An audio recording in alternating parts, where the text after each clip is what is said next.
राधे राधे, जय श्री कृष्णा। आज मैं अपने YouTube चैनल के द्वारा एक बहुत पुरानी कथा शेयर करने जा रहा हूँ, जो शायद आपको मालूम हो या न हो। वो इस कथा के द्वारा आपको पूरा वृत्तांत मालूम हो जाएगा।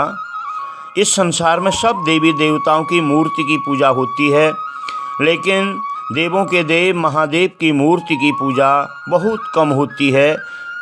पर पूजा किसकी होती है? शिवलिंग की पूजा होती है। अब शिवलिंग की पूजा सर्वप्रथम कहाँ से प्रारंभ हुई, किसने की, किस जगह पर की, क्यों की, किस प्रकार से की, यह कथा मैं आपको बता रहा हूँ। और साथ ही साथ उन जगहों के वास्तविक फ़ोटो भी मैं आपके साथ शेयर कर रहा हूँ, आपके समझ में जो जल्दी और अच्छी प्रकार से कथा आ जाएगी। एक बार दक्ष प्रजापति और शंकर भगवान, इनमें श्राप हो गया। यज्ञ करना बंद हो गया। दक्ष को बुलावें तो शंकर नहीं आए, शंकर को बुलावें तो दक्ष प्रजापति नहीं आवे। अब यज्ञ करना ही बंद हो गया। दक्ष प्रजापति ने एक बड़ा यज्ञ किया।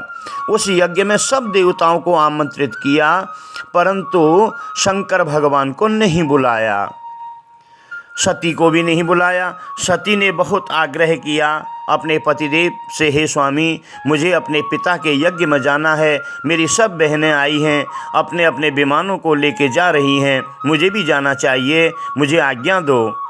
शंकर भगवान ने कहा, सती, आव नहीं भाव नहीं, नहीं नैनन में स्नेह, तुलसी ऐसे घर न जाइए जहाँ कंचन बरसे मेघ।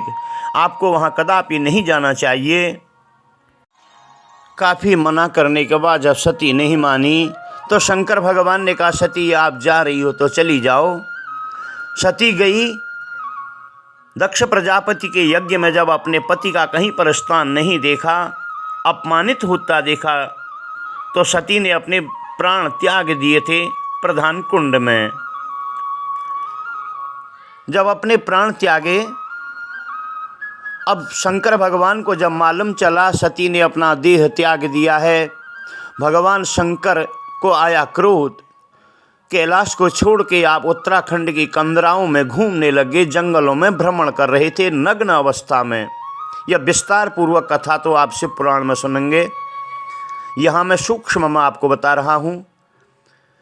शंकर भगवान जब कंदराओं में जंगलों में भ्रमण कर रहे थे, नितंग नग्न होके, हाथ में अपने ज्योतिर्लिंग को पकड़े हुए, तो इसी स्थान पर जागेश्वर जो स्थान है उत्तराखंड में, अल्मोड़ा ज़िले से 40 किलोमीटर की दूरी में देवदारू के जंगलों के बीच में, वहाँ सप्तऋषि तपस्या कर रहे थे। प्रातःकाल सप्तऋषि स्नान करने, संध्या पूजन करने गए थे। सप्तऋषियों की पत्नियाँ जंगल में हवन के लिए समिधा ढूंढने गई थी। सप्तऋषियों की पत्नियों ने देखा कि एक नितंग नग्न पुरुष, विकराल स्वरूप वाला, तेज जिसके मस्तक में चमक रहा था, हाथ में अपना ज्योतिर्लिंग लिए हुए यह भ्रमण कर रहा था। ऋषि पत्नियों ने देखा कि यह पुरुष कौन होगा। देखते देखते उस पुरुष को ये अचेत अवस्था में आ गई, अर्थात बेहोश हो गई। सप्तऋषि संध्या पूजा करके वापस आए अपनी अपनी कुटियाओं में। वहाँ पत्नियों को नहीं देखा। कुछ दूर गए, सातों सप्तऋषियों की पत्नियाँ अचेत अवस्था में पड़ी थी। सप्तऋषियों के हाथ में कमंडल था। आपने कमंडल में से जल लिया और जल के छींटा दिए। ये जागृत अवस्था में आ गई। इन्होंने पूछा, कहो देवियों, आप इस प्रकार अचेत क्यों हो गई, क्या कारण था? सप्तऋषियों की पत्नियों ने कहा, स्वामी, हमने एक ऐसे पुरुष को देखा जो नितंग नग्न था, एक भी उनके तन में वस्त्र नहीं था। वो अपने हाथ में ज्योतिर्लिंग पकड़े हुए, अपना लिंग पकड़े हुए इस जंगल में घूम रहे थे। उनको देख के हमारी न जाने क्या मूर्छित हम हो गई थी, अचेत अवस्था में आ गई थी। सप्तऋषियों को आया क्रोध, ऐसा पुरुष कौन था जो नग्न इस जंगल में घूम रहा था? हाथ में जल लिया, कमंडल से गायत्री मंत्र पढ़ा, कहा जो भी वह पुरुष था उसका लिंग अभी शरीर से अलग हो जाए। सप्तऋषियों के वरदान बस देवों के देव महादेव के शरीर से वह ज्योतिर्लिंग अर्थात शिवलिंग अलग हो गया। जब शरीर से शिवलिंग अलग हुआ, अब पृथ्वी हिलने लग गई, मानो कुछ ही देर बाद प्रलय काल आने वाला है। समुद्र का जल भी हिलने लग गया, पेड़ पौधे हिलने लग गए, प्रलय का सा समय हो गया। देवता घबरा गए। देवता सब 33 कोटि देवता विष्णु भगवान के पास, ब्रह्मा के पास गए। ऋषियों ने प्रार्थना की, महाराज यह पृथ्वी क्यों हिल रही है, क्या हो गया है। ब्रह्मा जी ने सब देवताओं को इकट्ठा किया। इसी स्थान पर आए जागेश्वर में, जहाँ शिवलिंग शरीर से अलग हो गया था। शंकर भगवान के पास गए। सप्तऋषियों ने प्रार्थना की कि भोलेनाथ, हम आपको देवों के देव महादेव, हम आपको पहचान नहीं पाए। हमने तो अज्ञानता के कारण अभिश्राप दे दिया था। शंकर भगवान ने कहा, जो मेरे शरीर से लिंग अलग हो गया है, अब इसको आप स्थिर कर लो, तब तो यह प्रलय रुक जाएगी। पृथ्वी के नीचे से पाषाण पत्थर का एक स्वयंभू निकल के आया, पत्थर का लिंग निकल के आया। सब देवताओं ने आराधना की और ये शिवलिंग के तेज को उस स्वयंभू में, जो पाषाण पत्थर का लिंग निकल के आया था स्वतः ही नीचे से, उसमें इसका तेज प्रविष्ट हो गया। कहा कि अब इसकी पूजा करो। सब ऋषियों ने पूजा की। अब पूजा के लिए वहाँ जल तो था नहीं, उस जंगल में एक बूंद कहीं पर झरना भी नहीं है, जल नहीं था। कुछ ही दूरी वहाँ से एक पर्वत के पल्ली पार सरयू का उद्गम है।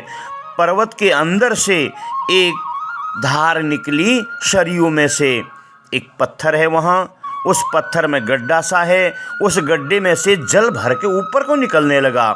सब ने कमंडल में से जल लिया, उस स्वयंभू शंकर भगवान का जिसमें तेज प्रविष्ट हो गया था, उस लिंग की पूजा की।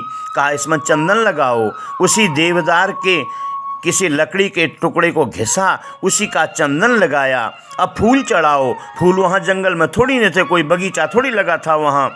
आग ढाक, आमन जमन, ये जंगलों की जो पुष्प थे जो किसी में नहीं चढ़ते हैं, वो फूल वहाँ थे, धतूरा इत्यादि, उससे उसकी पूजा की। अब कहा कि सब देवताओं ने शंकर भगवान से प्रार्थना की, महाराज यह आपका तेज जो है इस स्वयंभू में प्रविष्ट हो जाए तेज, इसी की आज से पूजा होगी। उसी जागेश्वर में 125 मंदिरों का जो समूह है, वहाँ पर पूजा प्रारंभ हो गई। इस संसार में सबसे पहले सर्वप्रथम अल्मोड़ा से 40 किलोमीटर की दूरी में नागेश्वर आदि गुरु शंकराचार्य जी वहाँ आए। उन्होंने देखा यह शिव का स्थान है, जागृत अवस्था में है। जागृत अवस्था में होने के कारण नागेश्वर का नाम जागेश्वर पड़ गया। कुछ ही दूरी में वहाँ शंकर भगवान ने वृद्धावस्था में अपना स्वरूप दिखाया, बूढ़े के रूप में आए, नाम पड़ गया वृद्ध जागेश्वर। और यह जागेश्वर धाम जो है ज्योतिर्लिंग के नाम से जाना जाता है, उप ज्योतिर्लिंग भी इसको कहते हैं।